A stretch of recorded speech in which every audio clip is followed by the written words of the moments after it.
Atlas.io।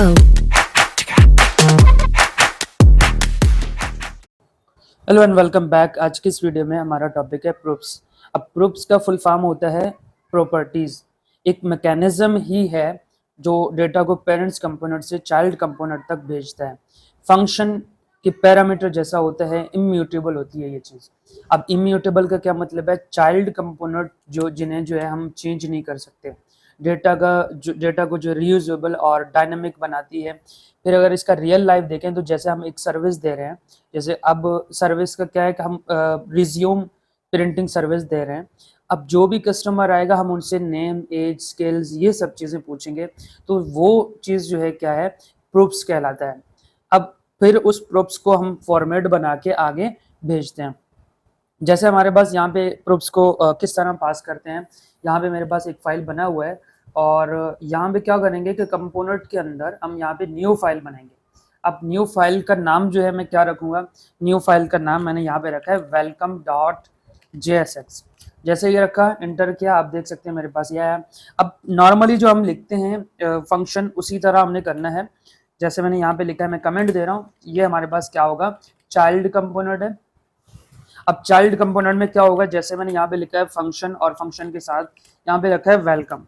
Welcome के साथ यहाँ पे ये रखा है। अब थोड़ी देर पहले मैंने कहा था कि हम जो है इसको पैरामीटर के तौर पर पास करते हैं। जैसे यहाँ पे मैं लिखूंगा कि प्रूफ्स, ये कर दिया। अब नेक्स्ट जो है क्या करना है, सिंपली मुझे यहाँ पे रिटर्न करना है, और रिटर्न के साथ यहाँ से मैंने रखा है h1, और h1 के अंदर क्या रखूंगा? यहाँ पे रखा है हेलो। और फिर इसके साथ अब देखिए यहाँ पे जो है मैं एक नया चीज ऐड करने वाला हूँ। प्रूफ्स के साथ प्रूफ्स पैरामीटर पास होगा। जैसे मैंने यहाँ पे लिखा है प्रूफ्स, ये हो गया। अब नेक्स्ट चीज है हमारे पास नेम का। जैसे मैंने यहाँ पे लिखा है नेम। अब ये नेम जो है कहाँ पे पास करूंगा? ये मेरे पास जो है app.jsx पे जाऊंगा, ये मेरे पास फंक्शन बन गया। अब इसको जो है एक्सपोर्ट करना है, तो एक्सपोर्ट करने के लिए मैंने यहाँ पे लिखा है एक्सपोर्ट डिफॉल्ट। याद रहे कि हम अक्सर जो है यहाँ पे गलती करते हैं। गलती ये है कि हम एक्सपोर्ट नहीं करते इस फाइल को। जैसे मैंने यहाँ पे, जैसे हम एक्सपोर्ट करेंगे तो हम जो है अपने मेन या app.jsx में जाके वहां पे इसको इंपोर्ट करेंगे। हम इंपोर्ट करने के लिए क्या करना पड़ेगा? यहाँ पे मुझे सिंपली लिखेंगे कि मेरे पास जो है क्या है, इंपोर्ट। इंपोर्ट और इंपोर्ट इसमें क्या करना है? इंपोर्ट वेलकम फ्रॉम, और उसके बाद जो है डबल कोटेशन के अंदर, आप चाहें तो इसको सिंगल कोटेशन में भी दे सकते हैं। पहले हम जाएंगे कंपोनेंट में, कंपोनेंट्स, और कंपोनेंट्स के बाद हमारे पास क्या है? अच्छा, यहाँ पे कंपोनेंट्स है और इसके अंदर जो है क्या है? welcome.jsx। ये मैंने यहाँ से इंपोर्ट कर दिया, और अब जाएंगे यहाँ पे, जाके इस पे क्या करेंगे जैसे हम आमतौर पर बनाते थे। अब यहाँ से जो है मैं लिख रहा हूँ वेलकम। जैसे मैंने यहाँ पे लिखा है वेलकम, कैपिटल में लिखूंगा, वेलकम लिखा। अब वेलकम के साथ जो है मुझे क्या करना है? जो नेम मैंने वहां पे पास किया था, यहाँ पे जो है मैं उस नेम की वैल्यू दूंगा। जैसे यहाँ पे नेम की वैल्यू दिया, सेल्फ क्लोज। अच्छा, यहाँ पे एक और चीज जो हम यहाँ पे मिस्टेक करते हैं, हम इसको क्लोज नहीं करते, सेल्फ क्लोज करना लाजमी है इसका। जैसे मैंने कंट्रोल एस किया, और अब जाएंगे कंट्रोल, इस पर टर्मिनेट खोलेंगे, टर्मिनल खोलेंगे, और टर्मिनल में क्या करना है? जैसे न्यू टर्मिनल पे ओपन क्लिक किया, तो अब देखें ये चीज़ जो है मैं बार बार बताता हूँ, हर वीडियो में ये चीज़ इसलिए समझा रहा हूँ ताकि अक्सर स्टूडेंट यहाँ पे गलती करते हैं। पहले हम जाएंगे CD कोड रिएक्ट, जो कि मेरे पास ये वाला कोड जो है, इस पे जाऊँगा, इंटर किया। अब क्या करना है? CMD लिख दिया, और फिर जाके क्या करेंगे? हमारे पास जो है npm run और div, जैसे क्लिक किया तो आप देख सकते हैं मेरे पास जो है यहाँ पे एक लिंक मिलेगा, जो कि ये वाला फाइल है। इसको ओपन करूँगा, क्लिक किया तो यहाँ से जो है ये ओपन हो जाएगा। अब जैसे ही ओपन हुआ, अब देखिए यहाँ पे क्या हुआ कि अभी तक कुछ भी नहीं आया। अब क्यों नहीं आया, इसको जाके देखते हैं कि यहाँ पे हमने क्या ऐसा मिस्टेक किया जिसकी वजह से ये नहीं आया। यहाँ से जो है हमने इंपोर्ट कर दिया, ये भी सही है, इंपोर्ट करना यहाँ पे लाजमी होता है, और एक्सपोर्ट वहाँ से हमने कर दिया था पहले। अब देखें इस पे जो है हम सिंपली जाएंगे, यहाँ पे वेलकम भी लिखा है हमने, वेलकम फ्रॉम डॉट कंपोनेंट्स, और ये भी सही है, यहाँ तक जो है ये सही है। अब यहाँ भी जो है वेलकम डॉट नेम, ये भी सही है। अब यहाँ पे आएंगे, यहाँ पे हम क्या ऐसा एरर का? अच्छा, एक चीज़ और भी है, एरर को फाइंड करने के लिए आप इस पर राइट क्लिक करें, इंस्पेक्ट में जाएं, और यहाँ पे आप अपना वो एरर ढूंढ सकते हैं जिस पे आप देखें लिखा हुआ है दी रिक्वेस्टेड मॉड्यूल SRC components और welcome.jsx does not provided an export name default, यानी हमारे पास जो है ये डिफॉल्ट नेम खुद शो नहीं कर। अब देखें यहाँ तक जो है ये हो गए, और इस पे जो है जो एरर आ रहा है वो ये है। अब मैंने इसको यहाँ पे डिटेक्ट किया, देखें इसको सेमी कोलन से इसको टर्मिनेट करना लाजमी है, और फिर आप कंट्रोल एस करके इसको सेव करेंगे, और जैसे यहाँ पे आएंगे तो ये खुद ब खुद यहाँ पे आ गए। अब इसी तरह अगर यहाँ पे आपने एक बार वेलकम किया और इसको आप जो है कई मरतबा वेलकम कर सकते हैं। जैसे अगर मैं यहाँ से इसको कंट्रोल सी यूज़ करके साथ में कंट्रोल वी, इसी तरह मैं 2 टाइम और कर रहा हूँ। अब देखें यहाँ पे जो है मैंने लिखा है अकबर, और इसी तरह यहाँ पे मैंने लिखा है रज़ा। तो ये 3 नाम जो मैंने ऐड किए हैं, और अब देखें यहाँ पे आप देख सकते हैं जैसे ही अपने आउटपुट पे आया हूँ तो यहाँ पे मेरे पास जो है 3 नाम आए हुए हैं और हर एक को हेलो किया हुआ है। ये तो हमारा आ गया डिस्ट्रक्चरिंग का कंसेप्ट। अब देखें प्रोप्स में जो है अगर इसको आसान वे में देखना है तो पहले एक थोड़ा सा और डीपली जाते हैं, इसको आसान तरीका भी बाद में देखेंगे। देखें यहाँ पे जो है हमारा ये जो कंसेप्ट है ये थोड़ा सा डिस्ट्रक्चरिंग है, यानी विदाउट स्ट्रक्चरिंग हम कर रहे हैं। अब अगर एक और पॉइंट ऐड कर दूँ, जैसे यहाँ पे नाम के साथ जो है हेलो लिखा हुआ है, और इसी को मैं कंट्रोल सी करके 3-4 मरतबा अगर यूज़ करूँ तो मेरे पास अच्छा यहाँ से जो है मैं क्या करता हूँ एक डिव ऐड कर देता हूँ। यहाँ से एक डिव ऐड किया और इस डिव को यहाँ पे जाके क्लोज करेंगे, कंट्रोल भी, यहाँ तक हो गया। अब देखें इस पर क्या है, और एक चीज़ और, यहाँ से जो है ये ब्रैकेट्स लाजमी लगेंगे, यहाँ पे आप ये करें और ये हो गया। अब इसको टर्मिनेट भी करना है। देखिए यहाँ पे जो है मैंने क्या किया, यहाँ पे एक मरतबा लिखा है H1 दिया।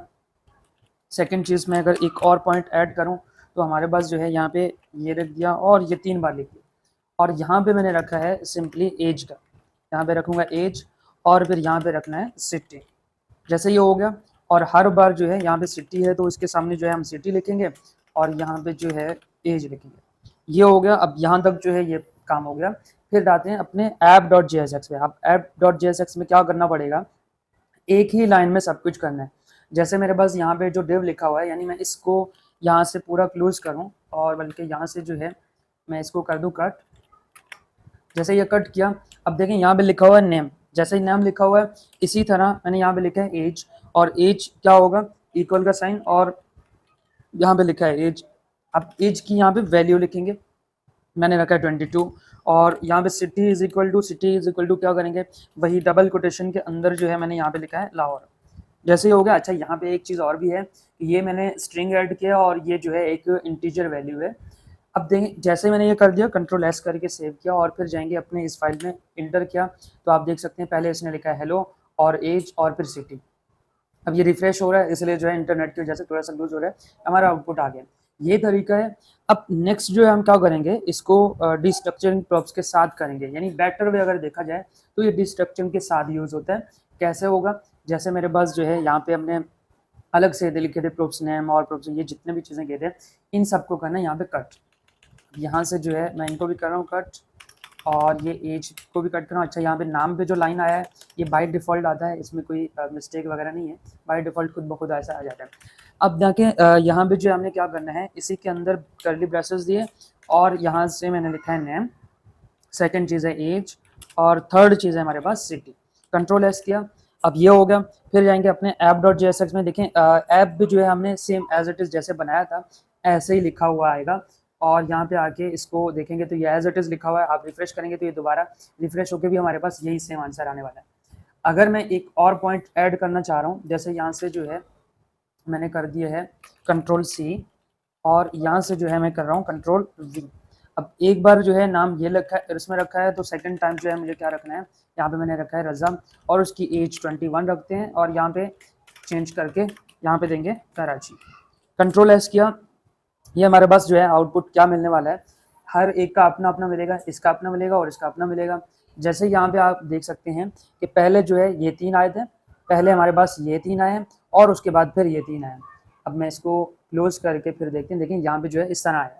अब अगर कोई एरर भी आ जाए तो तब इसका आसान हल ये है, यानी जैसे हम जावास्क्रिप्ट में एरर ढूंढते थे जहाँ पे हमें इसमें समझ ही नहीं आ रहा था कि इसमें क्या एरर है, तो यहाँ पे जो है आपने राइट क्लिक किया, इंस्पेक्ट में जैसे कंसोल पे जाना होता है, यहाँ पे एलिमेंट में दिखा, और कंसोल पे जाके यहाँ पे मिस्टेक हमें नजर आता है, और फिर यहाँ पे हम सोर्स कोड में भी जाके हम अपने एरर को डिटेक्ट कर सकते हैं। यहाँ तक हो गए। अब देखें इसमें जो है क्या एडवांटेजेस हैं डिस्ट्रक्चरिंग का और विदाउट इसमें स्ट्रक्चरिंग का। तो देखें कोड जो है शॉर्ट और क्लीन हो जाता है इस पर, जो डिस्ट्रक्चरिंग जो अभी की है आप देख सकते हैं यहाँ पे सिंपली एक लाइन पे लिखा है, एक मरतबा किया और बाकी जो है सब हो गया। और इसके में जो है रीडेबिलिटी इंप्रूव हो जाती है। फिर हमारे पास कंपोनेंट के अंदर जो है जल्दी हमें समझ आता है कि कौन सा प्रॉप्स जो है कहाँ से आ रहा है। यहाँ तक हो गए। अब ये चीज़ें जो हमने क्या किया है, मिस्टेक कॉमनली हम क्या करते हैं, कभी कभार जो हम कॉमनली मिस्टेक करते हैं जो कि बाद में हम खुद भी हमें उस पर नहीं आ रहा था कि अब हम कहाँ से मिस्टेक करें। लेकिन कॉमनली मिस्टेक क्या है, एक हमारे पास यहाँ पे नेम में मिस्टेक हो सकता है, एक हमारे पास जो यहाँ पे नाम में कैसे होगा, नाम में यहाँ पे लिखा हुआ है NAME, जैसे नेम लिखा हुआ है इसी तरह हमारे पास जो है क्या है कि एन के बजाय हम यहाँ पे NAAM लिखते हैं और यहाँ पे जो है हमने ये लिखा, तो फिर हमारे पास अनडिफाइंड मैसेज आएगा, जिसकी वजह से हमारे पास अगर आप देखें यहाँ से जो है मैं अगर रिफ्रेश करूँ तो अभी तो कुछ भी नहीं आ रहा, मैं Ctrl+S करके इसको सेव करूँ और फिर हमारे पास जो है यहाँ पे एरर आने का आप देखें यहाँ पे जो है कुछ भी नहीं आ रहा।